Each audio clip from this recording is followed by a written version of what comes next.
ma ogtahay in xayawaanka loo yaqaano gorgorku uu dib u dhasho marka uu gaadho 40 sano? macluumaad aanad ka ogeyn gorgorka.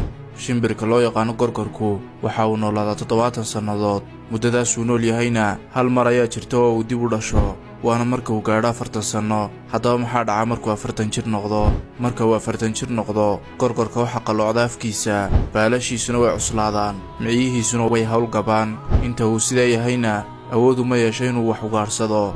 waxaana hor yimaado gorgorka 2 doorasho oo ah inuu kala doorto inuu dhinto iyo inuu galo shaqo aad u xanuun badan oo soconaysa 150 maalmood. shaqaduna waxay noqonaysaa inuu koro buur aad u dheer, kadibna uu afkiisa la dhaco dhagaxaanta ilaa uu jebinayo, miciyahana uu iska saaro, baalashiisana uu rifo, kadibna uu sugo inta ay soo wada baxayaan. 5 bilood kadib waxa uu bilaabmaysa gorgorka nolol cusub, taasi oo uu noolaan doono 30 sanno oo kale, waxaana uu sidaa ku gaadhaa 70 sannadood.